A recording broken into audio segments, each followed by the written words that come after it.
आज PM Modi Semicon India 2024 का उद्घाटन करेंगे। ग्रेटर नोएडा स्थित इंडिया एक्सपो मार्ट में होगा समारोह। पीएम मोदी अपने जन्मदिन के मौके पर भुवनेश्वर में सुभद्रा योजना की शुरुआत करेंगे। 1 करोड़ 5 लाख महिलाओं के खाते में पहली किश्त जाएगी। सुप्रीम कोर्ट की डेडलाइन खत्म होने के बाद भी पश्चिम बंगाल में जूनियर डॉक्टरों की हड़ताल जारी। बातचीत के लिए ममता के बुलावे को भी डॉक्टरों ने नकारा।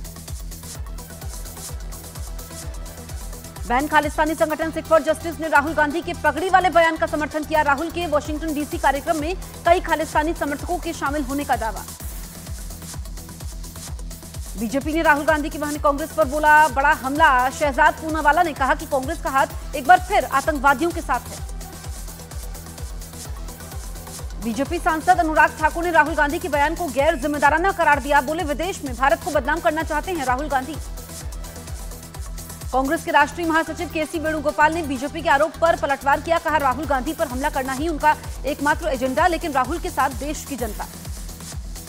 पूर्व कांग्रेस नेता प्रमोद कृष्णम ने राहुल गांधी पर हमला बोला और कहा कि अगर निष्पक्ष लोकसभा चुनाव नहीं हुए तो उन्हें वायनाड और रायबरेली से इस्तीफा दे देना चाहिए। केंद्रीय मंत्री रवनीत सिंह बिट्टू ने राहुल गांधी के आरोप पर दिया जवाब। कहा कभी वो मुस्लिम तो कभी वो सिखों को इस्तेमाल करने की कोशिश करते हैं, लेकिन वो कभी कामयाब नहीं होंगे। शिमला में नहीं थमा मस्जिद विवाद। आज सुबह 11 बजे शिमला के संजौली में हिंदू संगठन का एक बड़ा आंदोलन। संजौली में मस्जिद के खिलाफ प्रदर्शन से पहले पुलिस अलर्ट। शिमला में लगाई गई पाबंदी। सैकड़ों पुलिसकर्मियों ने किया फ्लैग मार्च। संजौली में आज धारा 163 लागू। 5 या 5 से अधिक व्यक्तियों के एकत्रित होने पर प्रतिबंध। हिमाचल के सीएम सुखविंदर सिंह सुक्खू ने कहा कि संजौली मस्जिद विवाद में अदालत लेगी फैसला। कानून तोड़ने की किसी को इजाजत नहीं। ऐसे मामलों में राजनीतिक रंग देने की जरूरत नहीं। शिमला के बाद मंडी में भी अवैध मस्जिद के खिलाफ विरोध। मस्जिद गिराने की मांग को लेकर सड़कों पर उतरे लोग। नागपुर औरधी एक्सीडेंट मामले में महाराष्ट्र बीजेपी अध्यक्ष के बेटे का ब्लड सैंपल न लेने पर विपक्ष ने उठाए सवाल। ऑडी कार में सवार बाकी के 2 लोगों की ब्लड रिपोर्ट आ जाएगी। महाराष्ट्र बीजेपी अध्यक्ष चंद्रशेखर बावनकुले के एफआईआर में नाम नहीं होने पर अपने बेटे का किया बचाव। कहा हादसे के वक्त मेरा बेटा गाड़ी में था या नहीं, ये पुलिस जांच का मामला। डिप्टी सीएम देवेंद्र फडणवीस ने नागपुर औरडी मामले पर कहा कि एफआईआर दर्ज हुई है, जांच जारी है, किसी भी तरह की राजनीति गलत। कांग्रेस ने नागपुर औरडी हादसा मामले को लेकर सरकार पर हमला बोला। कहा कि कार कौन चला रहा था, पुलिस उसकी जांच करे, किसी को बचाया ना जाए। यूपी के बहराइच में छठे भेड़ियों को पकड़ने के लिए कवायद जारी। वन विभाग ने 6 में से 5 भेड़ियों को पकड़ा। अब तक 10 लोगों की भेड़िए के हमले में मौत हुई है। यूपी के वाराणसी में भी भेड़िए की दहशत। हमले के दावे के बीच कई गांव में डर का माहौल। वन विभाग सर्च ऑपरेशन में जुटा। यूपी के कुशीनगर में सियार के हमले में 6 लोग घायल। गांव वालों ने पीट कर सियार को मार दिया।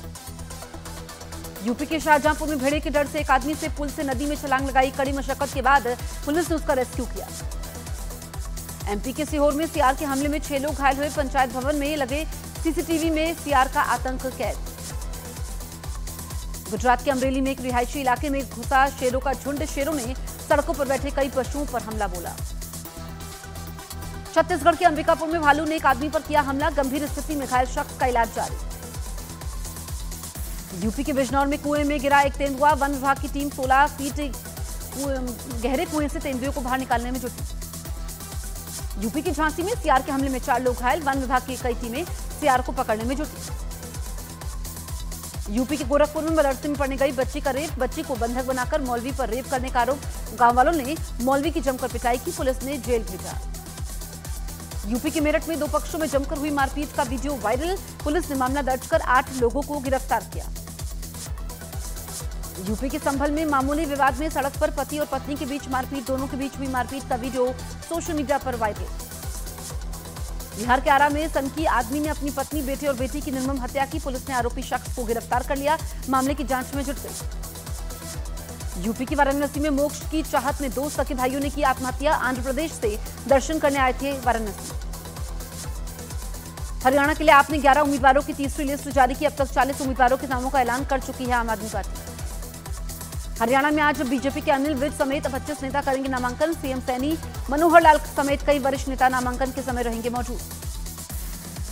हरियाणा के जुलाना से आज विनेश फोगाट करेंगे नामांकन। कांग्रेस प्रत्याशी के नामांकन में सांसद दीपेंद्र हुड्डा समेत कई नेता मौजूद रहेंगे। हरियाणा के डबवाली से दिग्विजय चौटाला ने भरा पर्चा। नामांकन के समय ऊंट पर सवार दुष्यंत और चंद्रशेखर का जोरदार स्वागत।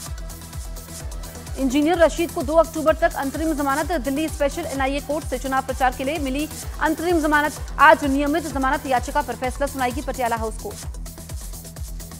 इंजीनियर राशिद को मिली जमानत पर उमर अब्दुल्ला का तंज कहा, चुनाव में वोट काटने के लिए उन्हें जमानत मिली।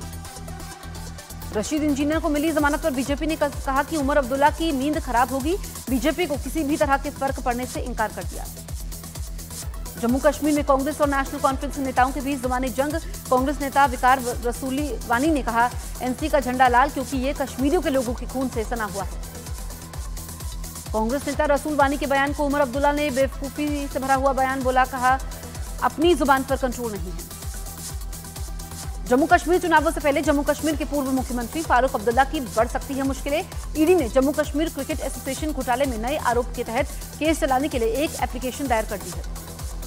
कश्मीर पर कांग्रेस नेता सुशील शिंदे के डर वाले बयान पर बीजेपी हमलावर, कहा मोदी राज में बदले हालात। पूर्व गृह मंत्री शिंदे ने कहा था, कश्मीर में बाहर निकलने में डर लगता था। बीजेपी नेता गौरव वल्लभ ने कहा कि अब सुशील शिंदे को जम्मू कश्मीर में डरने की जरूरत नहीं, क्योंकि अनुच्छेद 370 खत्म होने की वजह से घाटी में आतंक का खात्मा। कांग्रेस अध्यक्ष मल्लिकार्जुन खड़गे ने विधानसभा चुनावों के लिए पार्टी के ऑब्जर्वर के साथ बैठक की। स्थानीय स्तर पर पार्टी नेताओं से संपर्क साधने और बूथ तक मजबूत होने के निर्देश। राष्ट्रीय बाल अधिकार संरक्षण आयोग ने सुप्रीम कोर्ट में मदरसों में मिलने वाली शिक्षा का विरोध किया। कहा, क्वालिटी एजुकेशन नहीं मिल पा रही है।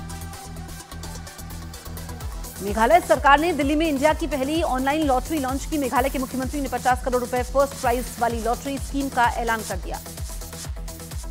मध्य प्रदेश के उज्जैन में एक सरकारी हॉस्टल में महिला कर्मी के साथ अमानवीय व्यवहार। वहां पर कुकर फटने से झुलसी महिला को अस्पताल भेजने के बजाय दिन भर काम करवाया। बिहार के गया के पास वंदे भारत ट्रेन पर हुआ पथराव। इंजन से सटे दूसरे कोच की खिड़की के कांच टूटे। जांच में जुटी रेलवे। दिल्ली के करोल बाग में करंट लगने से एक व्यक्ति की हुई मौत। अचानक बिजली के खंभे में करंट लगने से मौत हुई।